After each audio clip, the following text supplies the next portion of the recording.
tignan niyo yung pampabalahura nila sa amin during the hearing. They said that because they can. Kaya nilang i-threaten yung lisensya ko. Secondly, Mr. Chairman, the Joint Committee directed the Legal Department to study and consider filing possible disbarment case against Attorney Angeles. And the only reason they were asking for my disbarment is dahil hindi ako nagpakita sa hearing. Pero entitled ako dun. Entitled ako to notice. Bukod pa dyan, anong ginawa ko bilang isang abogado? Kinwestiyon ko ang legalidad ng hearing na yun, which is my right as a citizen. Because of the content of the communication that she submitted before this committee, which directly challenges our jurisdiction to conduct inquiry in aid of legislation. Pero, isa sa usapan dun, pag-aralan natin paano natin ito padidisbar.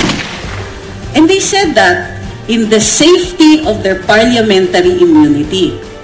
And then, Congressman Barbers also says, she's a lawyer. She should be advising her friends what to do. Talaga, tinuruan mo pa ako? Kung gusto niyan lumaban, sige, pero magdidemand ako laban patas. I'll show you you show me yours, I'll show you mine. Yes. Labas niya sa LNO. Labasan. Labasan ng pera.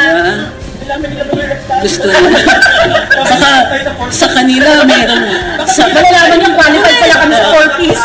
Ipapasok tayo sa 4Ps. Sila may hidden wealth, kami may hidden poverty. Ano ba? Unexplained poverty. Ang dami ninyong gustong kalkalin sa amin from the safety of your immunity. Wes, may limitasyon din po ang immunity ninyo. Correct. Parang parang yung sinasabi ninyo sa amin, kaya nyo magsalita, dito kayo magsalita sa amin ngayon. Kami, sabihin din namin yan sa inyo, Mr. Congressman, tara sa korte, doon kayo mag-explain. Nakikita natin dito may disparity, may pagkakaiba. Congressman yung kalaban namin dito.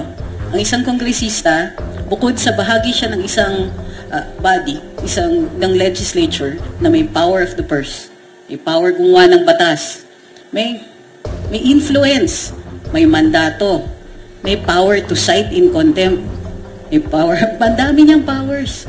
Kami, ang sinasandalan namin, ang aming mga karapatan sa ilalim ng saligang batas. Karapatan magsalita at magpahayag. Karapatan na magpulong-pulong.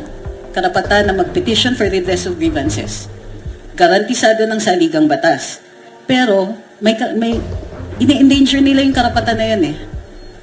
Kaming ordinaryo mamamayan, mayroon kaming sinasandalan, pero kahit yon gusto nilang salagin, gusto nilang i-corrupt. Kasi yun lang ang nakikita natin dito. Nasa kanila na lahat, may pera sila, may power sila. Kayang-kaya nila kaming i-cite in contempt. Tignan niyo yung pampabalahura nila sa amin during the hearing. They said that because they can. Kaya nilang i-threaten yung lisensya ko. I'm the only lawyer here, and the only reason they were asking for my disbarment is dahil hindi ako nagpakita sa hearing. Pero entitled ako dun sa sarili nilang mga rules. Entitled ako to notice. Bukod pa dyan, anong ginawa ko bilang isang abogado? Kinwestiyon ko ang legalidad ng hearing na yun, which is my right as a citizen. Pero, isa sa usapan dun, pag-aralan natin paano natin ito padidisbar. And they said that in the safety of their parliamentary immunity. Bukod pa dyan, Congressman Paduano. And then, Congressman Barbers also says, she's a lawyer. She should be advising her friends what to do. Talaga, tinuruan mo pa ako? What about you, Mr. Barbers? You aren't a lawyer. Why do you presume to know what I can and cannot do? Baka gusto niyong i-look up yung ambulance chasing. But he said that because he can. Stupid. No matter how uninformed. Stupid. Thank you, Mark. No matter how uninformed, diba? No matter how out of place, no matter kung paano siya makapanira, kaya niyang sabihin yun. Ang gusto niya, kunin niya yung karapatan namin na magsalita in the same way that he does. Pwede tayo magsalita to check our government officials kasi nakaupo sila by the power of our vote, nakaupo sila being paid by our taxpayers' money. Pero gusto nila limitahin yung karapatan na yon under the guise of fake news. O sige, fake news? Hindi man nila ma-define ng fake news. Aminado sila walang batas sa fake news.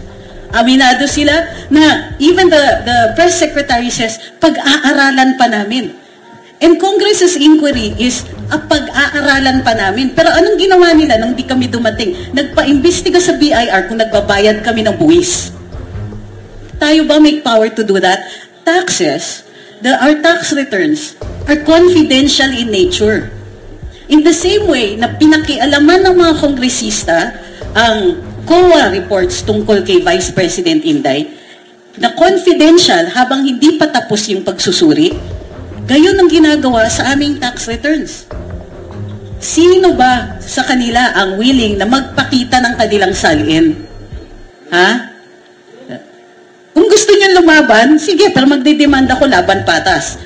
I'll show you you show me yours, I'll show you mine. Yes. Labas niyo salin niyo. Labasan ng pera. Gusto nyo. Sa kanila, meron.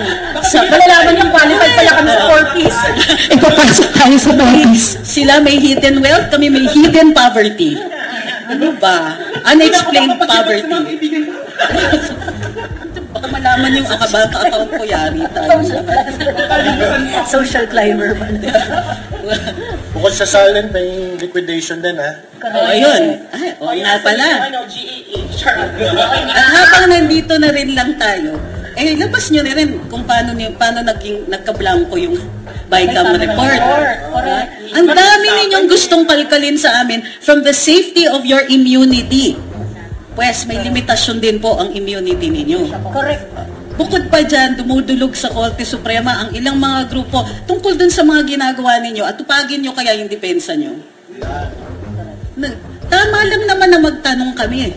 Alam nyo yan. Pero ginagawa nyong excuse yung fake news. Sa pagsusuri ng ilang mga dalubhasa, sinasabi na nila, may problema tayo sa fake news kasi yung ibang sinasabi nyong fake news ay time-bound. Ibig sabihin, pwedeng mali noon, pero totoo na ngayon. O anong gagawin natin kung naparusahan na yung tao? Anong gagawin natin pagka yung katotohanan, kayo mismo yung gumagawa ng pagkapeke na nun? Paano ko yung pagkapeke galing sa inyo? Gagamitin nyo pa rin ba yung parliamentary immunity ninyo? Ang nakakatawa dyan is, akala nyo naman hindi kami nasasaktan in the same way that you are? Meron din naman nagtotroll sa amin. Yung iba, binabayaran nyo pa siguro. Emphasis. Diba? Diba? Paano kung may mga ganun? Ensaymada. Or, dalawa ng ensaymada, please. Meron ba? Yan. Paano kung ganun? Kami tinotroll din kami. Pero hindi kami pikon katulad nyo. And in fact, alam namin na kaya lang ninyo ginagawa yan because you are enjoying your power a little too much. Kaya kami nagsasalita because you're enjoying your power a little too much. Doon kayo sa enjoying part Nasaan yung serbisyo? Kung may nakikita kaming serbisyo sa inyo, ang dali sabihin na, kawawa naman si Congressman, sige, hayaan ko muna ngayon kasi maganda naman yung mga pinasa niyang batas wala, nakikita ko yung GAA na pinasa ninyo In 2024 and 2025. Alam niyo, nakalimutan namin yung almost 800 billion pesos na ayuda? Hindi. Mr. Congressman, parang yung sinasabi ninyo sa amin, kaya niyong magsalita, dito kayo magsalita sa amin ngayon. Kami, sabihin din namin yan sa inyo, Mr. Congressman, tara sa Korte, doon kayo mag-explain. So, si President Duterte meron siyang sinasabi at gusto ko sabihin sa mga congressmen kasi kailangan nga i-recalibrate at kailangan paalala sila, no? Hindi kayo special, mga trabahante lang kayo sa gobyerno. Kami, may karapatan kaming unahin ang mga pinagagawa ninyo kasi pasweldo kayo ng bayan. So wala dapat natatakot na kahit na sinong Pilipino na mag-criticize sa isang lingkod bayan. No? At saka gusto ko talaga yun kasi may sinasabi kasi nila, no, magdemanda ka, Ace. Pero kasi hindi ko na-experience yon nung nagtrabaho kami kay PRRD na short stint ko sa gobyerno. Napakarami ng ibilato sa amin. Pero hindi namin pinakialaman, hindi namin pinatulan.